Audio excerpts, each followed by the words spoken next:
Bonsoir les camarades, les amis, les collègues et je crois que je peux même dire les fils et filles de collègues qui sont ce soir présents.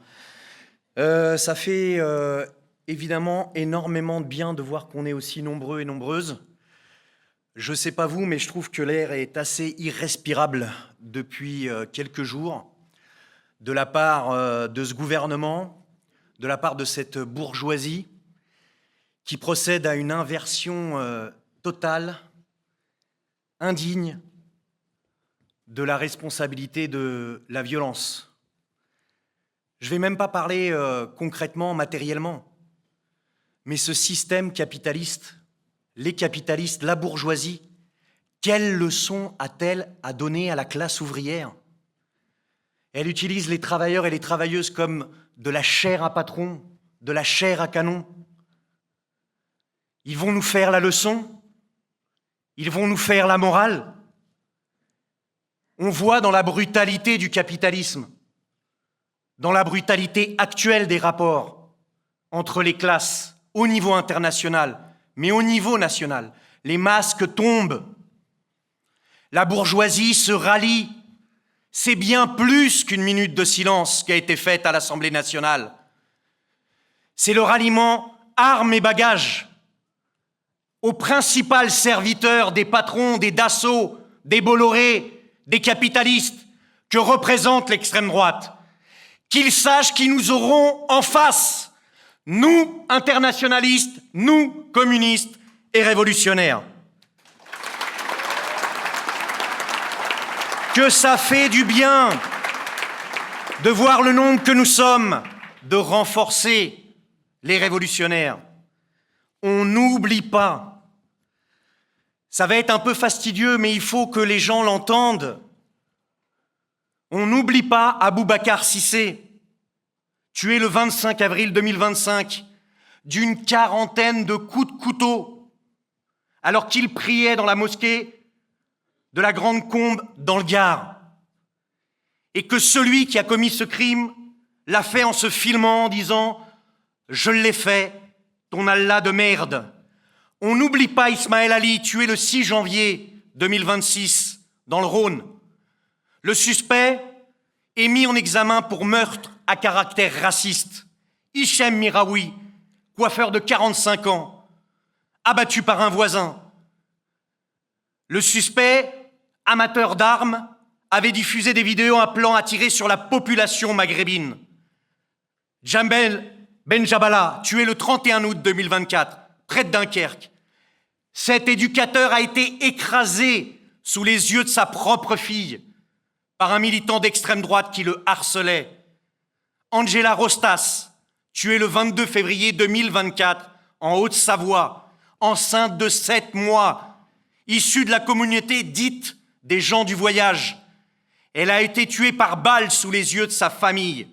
2 hommes de 26 et 30 ans issus du milieu de la chasse locale.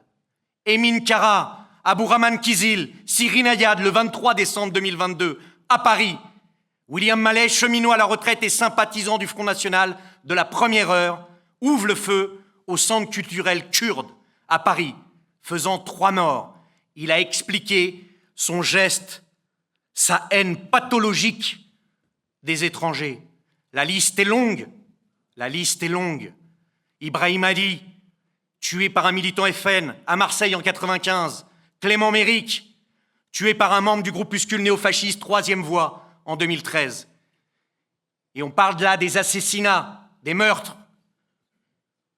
La liste est bien longue des violences commises ces derniers mois par des personnes racistes ou d'extrême droite. J'en cite un seul, en janvier 2026, près de Lyon, un lycéen de 17 ans, d'origine syrienne, qui a été violemment agressé par 3 individus encagoulés. Il a subi des lacérations au visage. Le parquet de Lyon a ouvert une enquête pour violence aggravée. Il a retenu le caractère racial et religieux des injures. Ne nous trompons pas d'où vient la violence. N'oublions pas d'où vient la violence. À qui elle sert? Elle sert les patrons, les bourgeois, les capitalistes.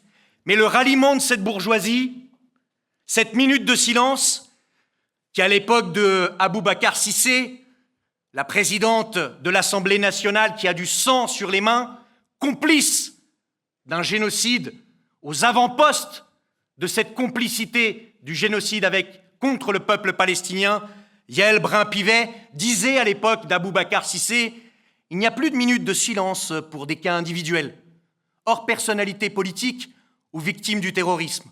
On n'oublie pas où est la violence. Et la police, comme tu l'as dit, Blandine, n'est pas en reste. Et la scène dira, dans la nuit du 14 au 15 janvier. Mais cette police, les liens avec l'extrême droite, ces groupuscules fascistes, n'est pas approuvée. Ils s'en cachent même pas. Le 31 janvier dernier, ils manifestaient bras dessus, bras dessous, avec le syndicat majoritaire de cette police qui est tant réclamée. Cette police qui vise les grèves, les piquets, les occupations, les manifestations, qui charge sans le moindre discernement. Cette police qui est liée avec la réaction. Alors on le dit avec force, on n'oublie ni les coupables, ni les responsables de la violence, ni ceux qui sont du côté du monde du travail. Mais on le dit aussi avec force, camarades de la France insoumise. Lorsque vous vous prenez cette vague, nous avons bien conscience que l'objectif est bien plus large que la cible recherchée vis-à-vis de la France insoumise. Que l'objectif, c'est de dire à tous les travailleurs, toutes les travailleuses, tenez-vous sages, ne revendiquez pas, absolument pas. Nous ne serons pas de ceux qui renieront nos engagements révolutionnaires, communistes, internationalistes. Nous ne serons pas de ceux qui renieront notre histoire d'extrême gauche révolutionnaire. Il faut évidemment porter fièrement ces couleurs. Votre stratégie, camarades et amis de la France insoumise, très souvent on nous dit autour de nous, lorsqu'on mène ces grèves, ces luttes qui ont été exprimées ici, c'est bien ce que vous faites.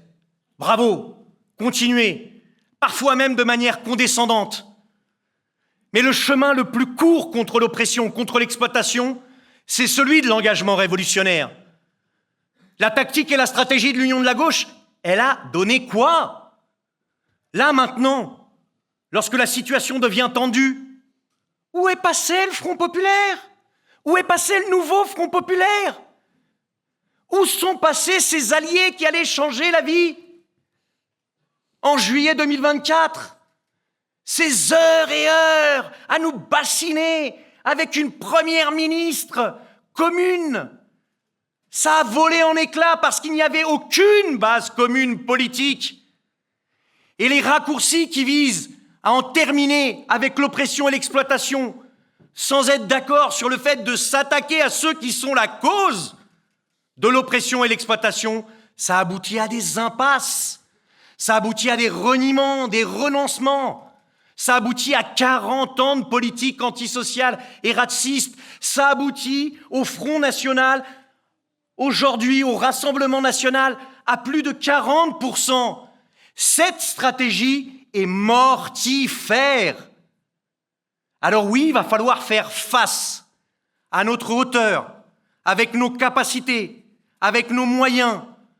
Pas besoin de revenir sur toutes les trahisons. On n'est pas là pour dire vous êtes des traîtres, on dit camarades, il y a une alternative. Aujourd'hui, on a l'impression que vous découvrez la réalité du Parti socialiste. Je veux dire, dans l'article de révolutionnaire, il y a le nouveau qui vient de sortir, il faut tous vous jeter dessus, vraiment tous le prendre. Et ceux qui l'ont déjà, il faut qu'ils l'achètent pour le filer à un collègue, à un pote ou un camarade de classe. Très important. Dans cet article, j'étais mort quand je l'ai lu, mort de rire. Les socialistes, ils n'ont pas besoin d'être au gouvernement pour attaquer les travailleurs. Et c'est vrai. Je veux dire, à un moment donné, c'était Hollande qui demandait lui-même à corps et à cri, s'il te plaît, fais un 49.3 pour que ça passe, pour que je me salisse pas trop. On donne le Crous à 1 euro, repas Crous à 1 euro, de l'autre côté, on supprime 4000 emplois. Mais t'as pas honte, t'es né avant la honte. Mais franchement, les potes de la FI, on a des camarades je veux dire, dans les luttes, mais même au niveau national. Mais arrêtez de chialer. Vous avez ressuscité ce monstre qui était complètement disparu, et tant mieux. de l'ensemble de nos radars. Alors, est-ce qu'il y a une alternative? Oui, il y a une alternative. L'alternative aujourd'hui, elle commence par ce qui a été dit ici. On est des travailleurs et des travailleuses qui nous battons au quotidien dans nos quartiers, dans nos entreprises, dans nos lieux d'études, qui n'avons qu'une confiance, la force de la classe ouvrière alliée à la jeunesse, pour tout changer, pour tout transformer. Pas parce que ça serait une foi inébranlable, mais parce qu'en réalité, et on le voit bien, dans tous les moments de crise, sans nous, rien ne fonctionne. Sans nous, ils ne sont capables de rien faire. Ils nous disent « Ah, on va partir avec nos capitaux. » Mais dégagez les patrons! Partez bien loin! On n'a pas besoin de vous! On n'a pas besoin de vous pour faire tourner cette société. On n'a pas besoin de vous pour distribuer le courrier, pour faire que les bus fonctionnent, que les hôpitaux fonctionnent. Partez bien loin! Mais ils partiront pas. Ah ouais, partiront pas parce qu'ils veulent exploiter, opprimer. Et c'est pour ça que ceux et celles qui nous vendent qu'on pourrait avoir un capitalisme heureux en maintenant le patronat. Enfin, franchement, vous nous prenez pour des teubés. Ou vous pensez qu'on est tellement démoralisés qu'on ne va pas essayer de trouver le chemin de se battre, de se coordonner. Et c'est ça qu'on propose. Unité d'action. Pas pour 1 600 €, sérieux. Non. Je veux dire, même les syndicats, tels la CGT de ça, ils parlent de 2000 balles. Enfin, soyons un peu corrects, quoi. C'est pour rattraper, c'est même pas quelque chose de décent, c'est juste pour rattraper tout ce qu'on nous a volé. Et c'est pas une mesure de contrôle de dingue, c'est juste pour pouvoir survivre. Mais bien sûr que ça serait logique aujourd'hui qu'en fait, à chaque fois que les prix augmentent, nos salaires augmentent automatiquement. Évidemment que ça serait logique. Évidemment qu'il est logique aujourd'hui d'interdire les licenciements. Ils servent à qui, si ce n'est à faire des profits?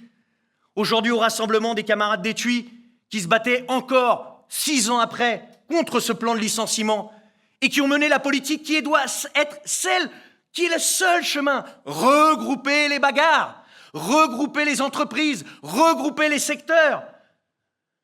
La stratégie de lutte que nous proposent les directions syndicales est une impasse. Boîte par boîte, secteur par secteur, et si c'est possible, ne jamais se rencontrer. Des fois que ça puisse faire des étincelles. C'est ça qu'on propose aujourd'hui à l'ensemble des camarades qui se disent de la gauche institutionnelle, qui veulent changer les choses, qui ont encore des illusions sur les élections. Rapport de force, tout ce que nous avons obtenu, tout ce qu'a obtenu notre classe, ça a été au travers de nos grèves, de nos occupations, jamais dans le cadre des programmes électoraux. Mais Mélenchon, il s'en cache même pas. Il a fait là une déclaration en disant la priorité, c'est les élections. Nous, ce qui nous différencie de l'extrême gauche, c'est que on veut prendre et conquérir le pouvoir par les élections. Mais quand est-ce que ça arrive, ça? Dans l'histoire, c'est arrivé quand? Et c'est l'autre option qu'on dit. Nous défendons un projet de société communiste, un projet de société libéré de toute forme d'exploitation et d'oppression. Et là, on va dire, ah mais c'est déjà fait. Où, quand? Quand est-ce que tu as vu une société où il n'y avait pas de classe sociale et d'oppression? Le fait que tu aies eu des révolutions ouvrières, des États ouvriers qui aient dégénéré, parce que justement, tu avais une partie de ceux qui avaient fait la révolution sous la pression aussi de la bourgeoisie, parce que la lutte des classes, une fois que tu prends le pouvoir, elle ne s'arrête pas.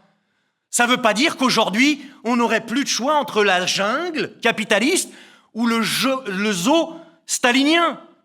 Il y a une nécessité à remettre au centre un projet de société dont le centre, ça soit effectivement d'en finir avec la propriété privée, d'en finir avec l'exploitation, d'en finir avec les guerres impérialistes et cette répartition de gâteaux, alors que nous faisons tout tourner.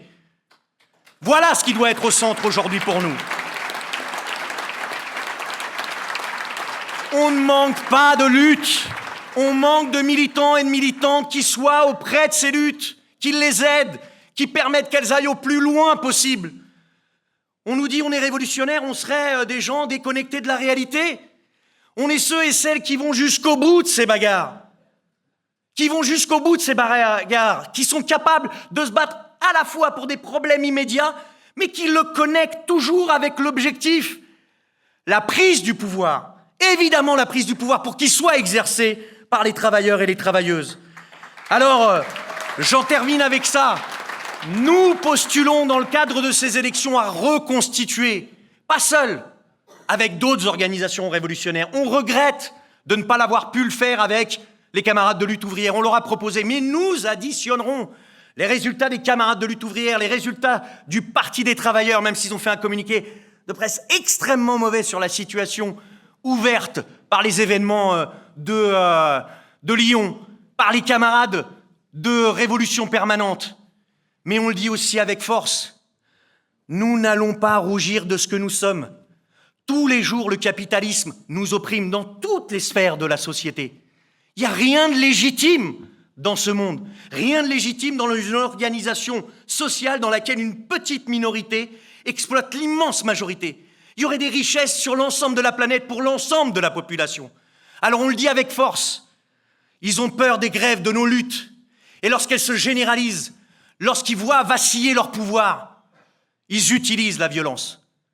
Et on le dit avec force, nous faisons toujours nôtre cet article 35 de la Constitution de juin 1793. Oui, quand le gouvernement viole le droit des peuples, l'insurrection est pour le peuple et chaque portion du peuple, le plus sacré des droits et le plus indispensable des devoirs. Nous sommes toujours communistes, révolutionnaires et internationalistes.